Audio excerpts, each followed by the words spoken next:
100% ස්වාභාවිකව ලබාගත් සාරයන් සමග නව ලයිෆ් බොයි කෝමාරිකා.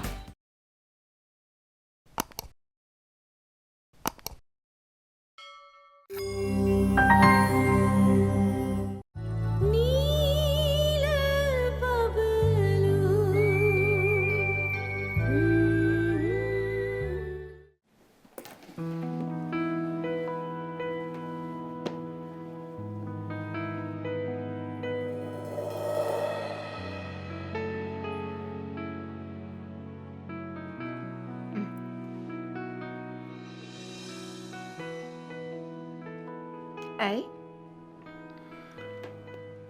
නෑ ඉතින් ගෙනාවනම් කවන්න.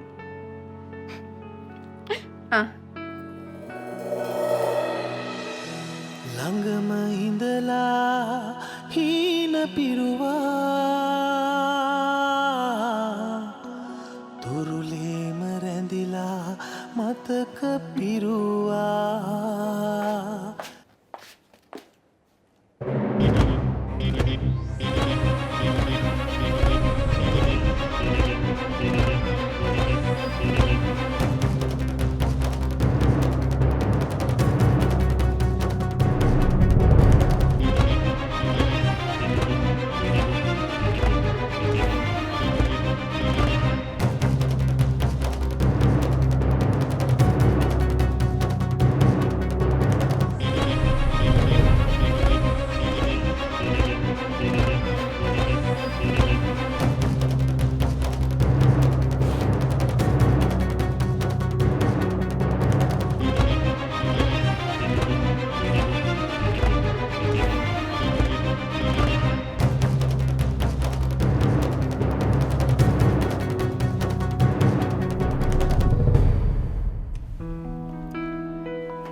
ඉක්මනට කන්න.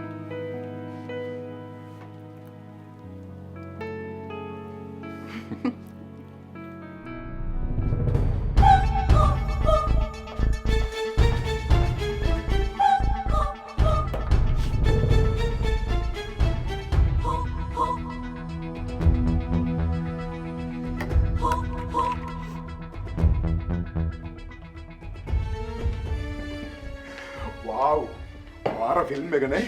ආ? මොන ෆිල්ම් එකද? හොරේ ගෙඩිය. මම දැක්ක හොරේ බලන් ඉන්න. මාර ලව් ස්ටෝරි යන්නේ ඒක. මට මගේ පාඩුවේ ඉන්නට දීලා යන්න මල්. මේ හෝ. අර සෑන්ඩ්විච් කවල බඩ පුරවනවා. ඔව් වතුර බීලා බඩ පුරව ගන්න හදන්නේ. ආ? කට පියා ගන්න මල්. මේ අභිමන් කුරුළුට තුරුළු වෙලා හිටියා කියලා මම පලි නෑනේ. ආ? මේ ඔය සද්ද ඔයාලට දාන්න තිබ්බේ මෙතන නෙමෙයි. ඔය සද්ද දාන්න තිබ්බේ එතන. එතන මැදට පැනලා හයියෙන් කියන්න තිබ්බේ මේක ඔෆිස් එකක් කියලා. මොකද උන් දෙන්න හිතන් ඉන්නේ මේක පාර්කයක් කියලානේ.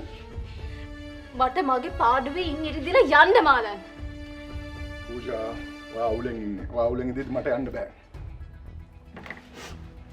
මේ මං අවුලෙන් නෑ දැන් යන්න. මොකද මේ කරන්නේ පූජා? මම දන්න මගේ නෑන පුංචි කාලේ ඉඳන් එයාගේ කිසිම දෙයක් කාටවත් දුන්නේ නෑ. ඒතකොට දැන් මේ මොකද්ද කරන්නේ? ආ? තමන් ආසම කරන තමන්ට තියෙන වටිනාම දෙන්නේ අර වෙන කෙනෙක් කුරතල් කරන්නේ. අතුරු දහන් වෙලා හිටපු කිරිල්ලි ගෙනල්ලා ඔයාමනේ මේ වැරද්ද කරගත්තේ. ආ? කට මං කට වහන්නෙම නෑ. මොකද මතකද එදා ඌ මීට් එකේ කිව්වද? ඌට ඕනේ විදියට මේ කම්පැනි එක රන් කරන්න කිව්වා. ආ? ඔය දැන් කම්පැනි එක රන් කරන විදියද? කම්පැනි එක රන් කරන විදියට. මේ ඔබ ඉඳලා හරියන්නේ නෑ මොනවා හරි කරනවා. අපිට මොකද ඒ දෙන්න මොනවා කරගත්තත්.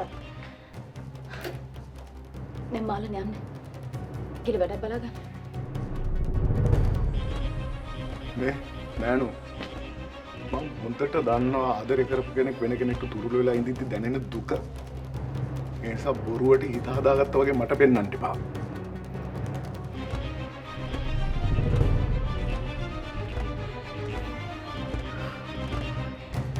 මං වේදනාවෙන් තමයි මාලන් ඉන්නේ. මම මොකද්ද කරන්නේ? මොකද්ද කරන්නේ? මොකද්ද කරන්නේ? මොනවා හරි දෙයක් කරන්නම වෙනවා. මොනවා හරි ඇක්ෂන් එකක් ගන්නම වෙනවා. වාට මතකද මං ආශත් එක්ක එක දවසක් මේ ඔෆිසේ කතා කර කර හිටියා කියලා. ඔක නටපු නාටකම. හා? දැන් මොකද දූ කරන්නේ? ඒකමනේ. එතකොට ඌට එක නීතියක් අපිට තව නීතියක්. එහෙමද? හා?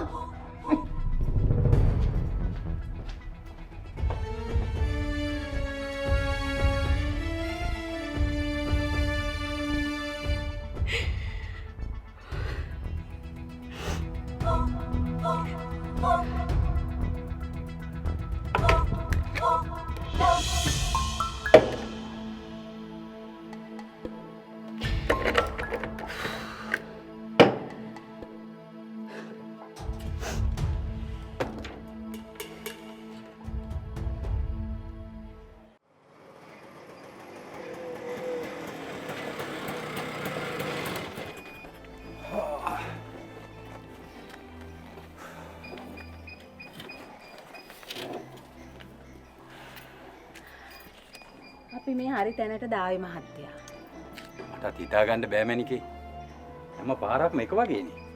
මහත්තයා කිව්ව ඇඩ්‍රස් එක නම් මේ හරිය වෙන්න ඕනේ. අපි දැන් මොකද කරන්නේ? අර දරුවකින් අහලා බලමු. දරුවා. මේ ඇඩ්‍රස් එක කොහෙද? මෙන්න මේ ගෙදර. මේක? බොහොම ස්තුතියි. හරිද මහත්තයා? හරි මැනිකේ. අර තියෙන ගෙදර. සල්ලි දෙන්නකෝ.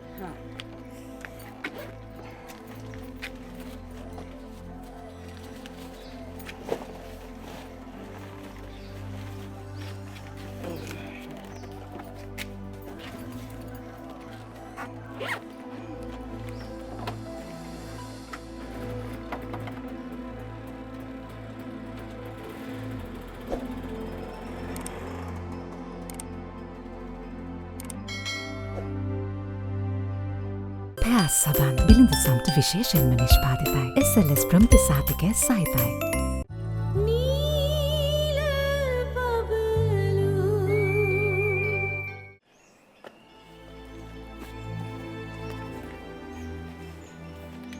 මහත්තයාට විශ්වාසද හරියටම මේ ඒ ගෙදරමයි කියලා?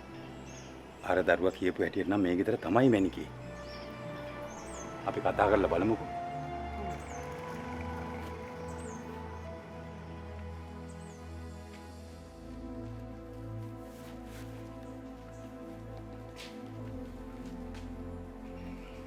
නෝනා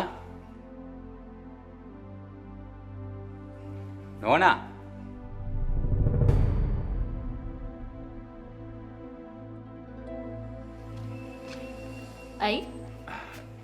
නෝනා මේ සුදු මැනිකලා ගෙදරද? සුදු මැණිකේ? නෑ මේ කුල්ලු නෝන්ලේ. ඔව්.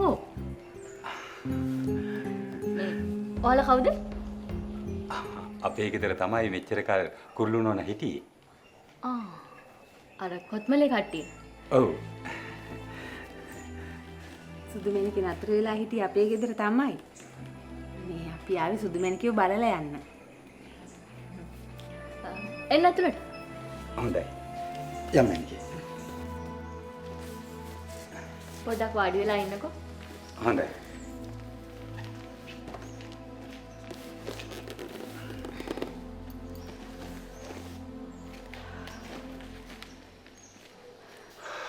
අපි හිතුවට වඩා හොඳ මිනිස්සු වගේ නේද මහත්තයා? ඔව් මැනිකේ. මැනිකේ.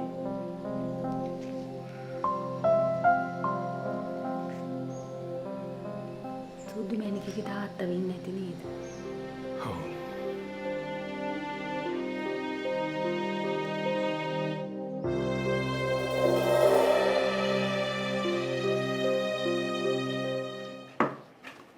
සුබද්‍රා. ඇයි මේ බය වෙලා වගේ? බය වෙලා නෙමෙයි යන්නේ. කට්ටියක් ඇවිල්ලා. කට්ටිය? කවුද? අර කොත්මලේ කට්ටිය. කොත්මලේ? අර කුරුළු නැවතිලා හිටපු තැන කට්ටිය. ඒගොල්ලෝ මොකටද මෙහෙ ඉන්නේ? කුරුළු බලන්න එන්නේ නැත්තේ? ඒක හරි වැඩක් නෑ. කොහොමද දන්නේ ඒගොල්ලෝ මේ ගෙදර හොයාගෙන තියෙන්නේ? ඒක නම් දන්නේ. කොහොම හරි හරි ඉතින් ආගෙන එන්න ඇති. මට පේන්නේ කුරුළු කෝල් කරලා එන්න කිව්වත් දන්නේ මේ ළමයාත් නැති ප්‍රශ්නේ දාගන්නේ. ඔයා කිව්වේ නැද්ද කුරුළු ගෙදර නැහැ කියලා? මම එහෙම කිව්වේ නෑ. අපරාධේ. ඔයාට එහෙම කියලා යවන්න තිබුණේ. එහෙම හවන්නේ කොහොමද සුභද්‍රා? මේක හරි නෑනේ. අනිත් කී මිනිස්සු මේ ගොඩක් දුර ඉඳන් ඇවිල්ලා තියෙන්නේ. අනිත් මොනවා වුණත් අපේ කුරුළු ජීවත් වෙන්නේ මේ මිනිස්සු නිසා.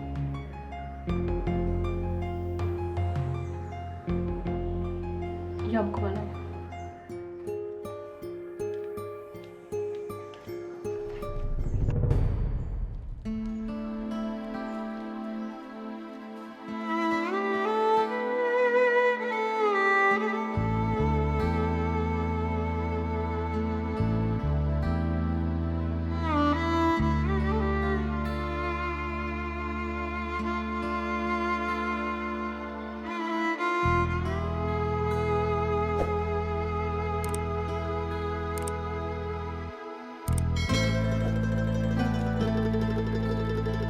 Double perfume lock සමග try කරන්න best ever sunlight rose.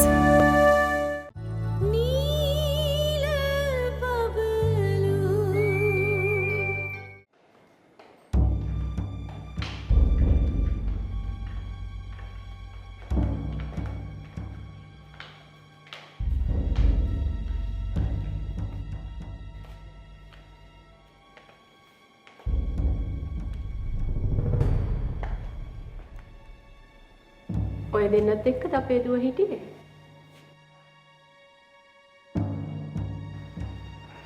ඔව් නෝනා. අපි තමයි සුදුමැණිකව බලාගත්තේ.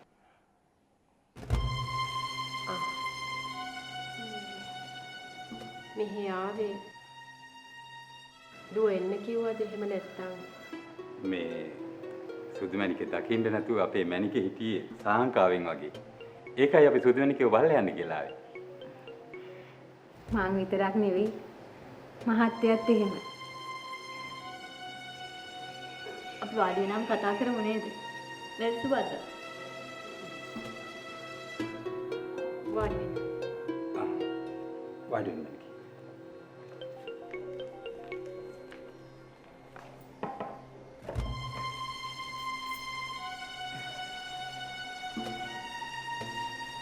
මේ සුදුමැණිකගේ අම්මා නේද? අනේ සුදුමැණිකේ වගේමයි සුදුමැණිකගේ අම්මා. වාඩි වෙමුනේ. මැණිකේ වාඩි වෙන්න.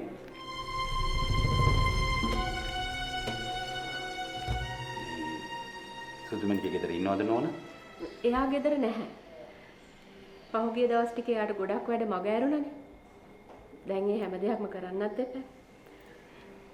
මගේ දුව මෙහෙ එද්දි එයාගේ කැරක්ටර් සම්පූර්ණයෙන්ම වෙනස් වෙලා තිබුණා. මේ සුදුමැණිකේ එනකොට රැ වේද දන්නේ? ඔව් ඒක කියන්න බෑ. මොකද දැන් එයා ඕනකමෙම වැඩ වැඩියෙන් දාගන්නවා. මොකද මගේ දුවටත් දැන් ඕන කරන්නේ මේ පහුගිය මතකයෙන් ඈත් වෙලා ඉන්නේ. ඔව්. ඒකත් හොඳයි නේද? ඔව් ඇත්තට මේක හොඳයි. මොකද මාත් ඒකට කැමතියි. එතකොට මගේ දුවට අපිත් එක්ක ජීවත් වෙන්න ලේසි වෙනවනේ. මට ඕගොල්ලන්ගෙන් දෙයක් අහන්න තියෙනවා. ඒ මොකද්ද නෝනා ඒ? ඕගොල්ලන්ට කොහොමද මගේ දුව හම්බ වුනේ? මට ඇත්තම කියනවද? අපිට ඇත්තම දැනගන්න ඕනේ. නේද රේෂ්මා?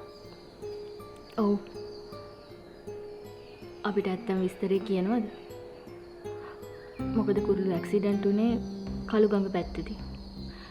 ඊට පස්සේ ඔයගලන්ට හම්බුනේ කොත්මලේදී.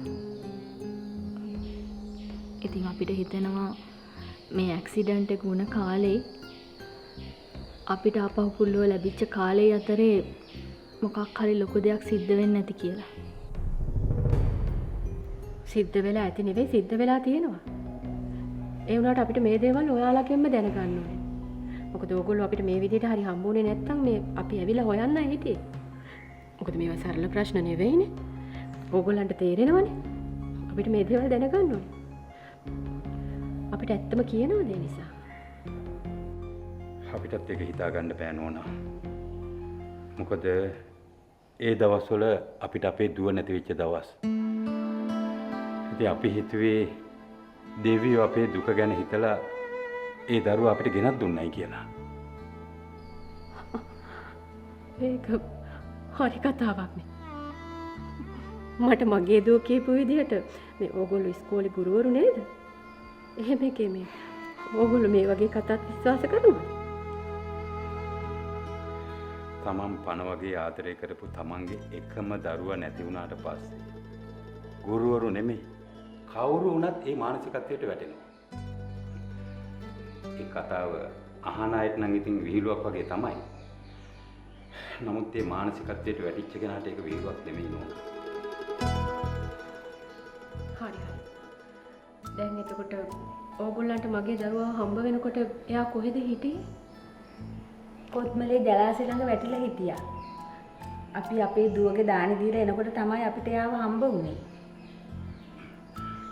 පස්සේ අපි ඒ දරුවව හොස්පිටල් අරන් ගියා. ටිකක් සුව වුණාට පස්සේ තමයි ආපහු ගෙදර එක්කගෙන ආවේ. නාදුනන ගෑනු ළමෙක් හම්බුනහම ඇයි ඕගොල්ලෝ ඒක පොලිසියට කිව්වේ නැත්තේ? ඒක නම් වැරදි වැඩක් නේද? ඒක අපි දන්නවා නෝනා. ඒත් ඒ දරුවා ලොකු කරදරයකට වැටලා හිටියා කියලා අපිට ඒ වෙලාවේ තේරුණා. එතෙන්ට එන්න ඇත්තේ ඒ හේතුව නිසා කියලා අපි හිතුවා. ඉතින් පොලිසියට කියනවට වඩා දරුවා සුව කරගන්න එක හොඳයි කියලායි අපි හිතුවේ. අනිත් එක ඒ දරුවට කවුරු හරි කරදරයක් කරනවා නම් දරුවා හොයාගෙන එන්න පුළුවන් වෙයි කියලා අපිට හිතුණා. ඊට පස්සෙවත් ඔයගලන්ට කියන්න තිබුණානේ. ඕකටත් අපි ටික කාලයක් පොලිසියට නොකිය ඉන්න තීරණය කළා. මොකද පොලිසියට කියලා ඒ දරුවගේ දෙමව්පියෝ ඒ දරුවා හොයා ගන්නවා වගේම ඒ දරුවට කරදරයක් කරන්න කවුරු හරි හිටියා නම් එයාලටත් හොයාගන්න පුළුවන් වෙනවනේ. එතකොට ඔයගොල්ලෝ දැනගෙන හිටියද කුල්ලුට මතකේ නෑ කියලා? ඔව් නෝනා. අපිට ડોක්ටර් කිව්වා මොකක් හරි හදිසියෙ ඇතිවෙච්ච කම්පනයක් හින්දා මතකේ නෑ කියලා. හැබැයි ඉක්මනින්ම දරුවට මතකේ එයි කියලා කිව්වා. නෝනට කියන්න අපි සුදුමැණිකට සැලකුවේ අපේම දරුවෙකුට වගේ.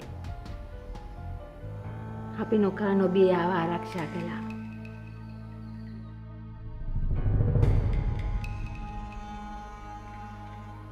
හේ නෝනා හිතන්නේ අපි බොරු කියනවා කියලාද?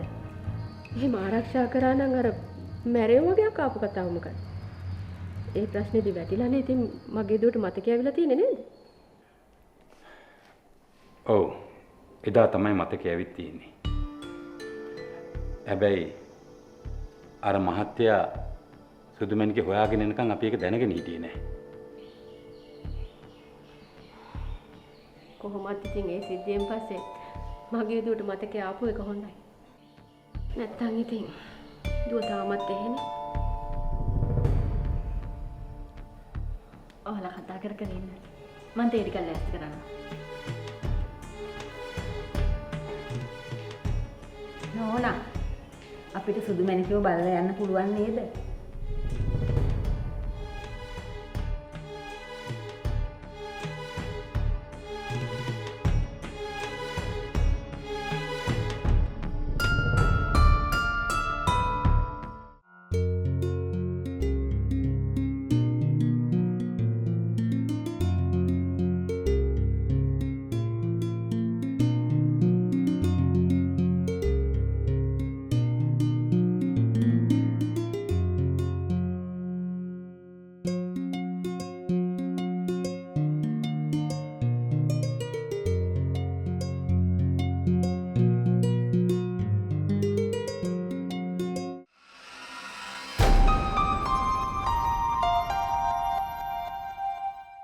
ඔයා වගේ ඇක්ට්‍රස් කෙනෙක් හොලිවුඩ් වල ඉන්නවා අනේ මියා කලිෆා එයා වගේම ඔයා ලස්සනයි so cute.